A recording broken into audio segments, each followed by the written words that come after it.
ተመልካቾች በዚህ የዛሬ የመጀመሪያ አጀንዳችን ብለን የመረጥነው ከብልጽግና አማካሪ ኮሚቴ የተገኘ ዶክመንት እናስቀድማለን። በየሳምንቱ የሚገናኝ የአብይ አማካሪ ኮሚቴ አለ። በየሳምንቱ ነው የሚገናኙት። ባለፈው ጊዜ የተገኘው አሁን ይሄ መረጃ ያገኘ ነው ጅማ የተደረገ ስብሰባ ነው። ሰብሳቢው ዶክተር አብይ አህመድ አሊ ይላል፣ ጠቅላይ ሚኒስትሩ ማለት ነው። ሁለተኛ ላይ ያለው አባዱላ ገመዳ አለ፣ ሽመልስ አብዲሳ አለ። ኮሚቴ ነው ይሄ ጠቅላላ ዋናው ፈላጭ ቆራጭ የሚባለው ኮሚቴ ኢትዮጵያን የሚመራ ነው። ሶስተኛ ግርማ ብሩ አለ። አራተኛ ጁነዲ ሳዶ አለ። አምስተኛ ሙላቱ ተሾመ አለ የቀድሞ ፕሬዝዳንቱ። ስድስተኛ ፊልድ ማርሻሉ አለ ብርሃኑ ጁላ።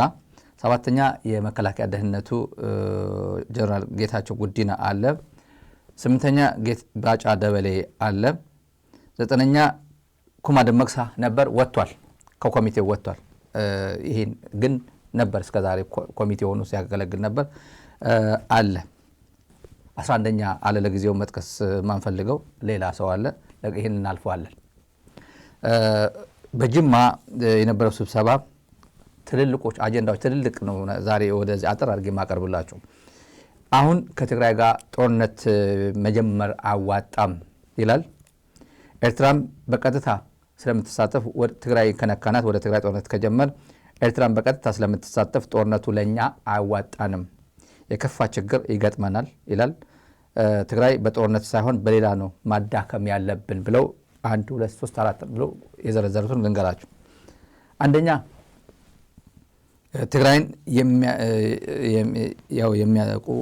የሚያጠቁ ጥቃት የሚፈጽሙ ትግራይ ላይ ጥቃት የሚፈጽሙ ታጣቂዎችን ማደራጀት ይላል፣ ኦርጋናይዝ ማድረግ ማገዝ ይላል። ሁለተኛ ከህወሓት ጋር ቂም ያላቸው ግለሰቦች ወይም ኃይሎች ማገዝ ይላል። በዚህ ስር ምን ይላል? ታማኝ ጥሩ የሚባሉ ታጋሩ ፖለቲከኞች ወደ ብልጽግና ማስኮብለል ላይ መስራት አለብን ይላል። የማስኮብለል ስራ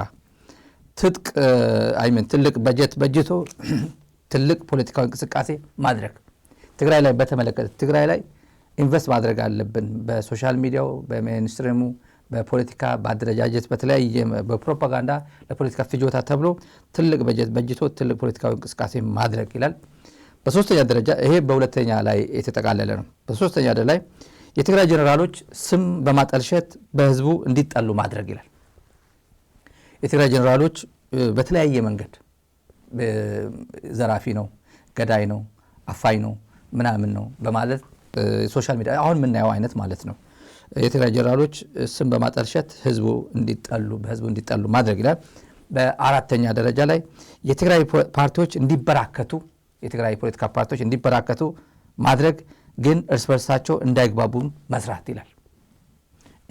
ፖለቲካ ፓርቲዎች እንዲበራከቱ ማድረግ እርስ በርሳቸው ደግሞ እንዳይግባቡ መስራት ይላል። አምስተኛ በጀት፣ ነዳጅ፣ ገንዘብ ወደ ትግራይ እንዳይገባ ማድረግ፣ በዚህም ህዝቡ ወይም የህዝቡ ምሬት እንዲጨምር ማድረግ እና የህዝቡ ምሬት ደግሞ ጸረ ህወሓት እንዲቀሰቀስ ያደርጋል ይላል። የጸረ ህወሓት እንቅስቃሴ እንዲነሳ ያደርጋል የህዝቡ ምሬት ይላል። ስድስተኛ በትግራይ ሰዎች በትግራይ የሰዎች እገታ ማበራከት የኛ ሰዎች በሚስጥር ማሰማራት ይላል። ከአዲስ አበባ ማለት ነው። ግድያዎች መፈጸም፣ ሃንግ ምናምን መፈጸም፣ ስርቆት ማበራከት በየአካባቢው በዚህ ሰው እንዲማረር ማድረግ ይላል። ለዚህም ተግባር ሐራ መሬት ካሉት አፋር ማለት ነው። ሐራ መሬት ካሉ ታጣቂዎች ጋር አብሮ መስራት ይላል። ሰባተኛ የትግራይ የወታደራዊና ሲቪላዊ የደህንነት ተቋም እንዲዳከም ማድረግ፣ የሲቪልም ወታደራዊ ሲቪላዊ ተቋም ማዳከም ይላል። ስምንተኛ ትግራይ ከውጭ ኃይሎች ጋር ግንኙነት እንዳትፈጥር በዲፕሎማሲ መንገድ ሌሎች ሀገራት ላይ ተጽዕኖ መፍጠር፣ ከትግራይ ጋር ይገናኛሉ የሚባሉ ሀገራት ላይ ከነሱ ጋር ዲፕሎማሲ መንገድ በመፍጠር ከትግራይ ጋር ግንኙነት እንዳይደረግ ትግራይ ከነዚህ ሀገራት ጋር ግንኙነት እንዳትፈጽም በዲፕሎማሲ መንገድ መዝጋት ነው። 9ኛ የትግራይ ህዝብ ሁል ጊዜ ስለ ጦርነት ብቻ እንዲያስብ ማድረግ በፕሮፓጋንዳ ከዛም በስጋት ተሸብቦ እንዲኖር ማድረግ ይላል። በጦርነት ስጋት ተሸብቦ እንዲኖር ማድረግ የትግራይ ህዝብ ሁል ጊዜ ስለ ጦርነት ብቻ እንዲያስብ ማድረግ ይላል። ይሄ ለሚዲያ ፍጆታ ብለን ያመጣነው ነው። ዝርዝሩ ብዙ ለሚዲያ የሚሆን አይደለም። ሌላ ዝርዝሮች አሉ ግን ለሚዲያ የሚሆን አይደለም። ይሄ የብልጽግና ኮሚቴ የአብይ መማክርት ጉባኤ የሚባል የብልጽግና ኮሚቴ 11ዱም ያው አብይን ጨምሮ 11 ነው። አንዱ ብቻ ነው ያልጠቀስነው ሌላ ጊዜ አስፈላጊ ስላልሆነ ነው። አሁን ሌላ ጊዜ እንጠቅሰዋለን። እነዚህ ናቸው ትግራይን በተመለከተ እየመሩ ያሉ ኮሚቴዎች እነዚህ ናቸው።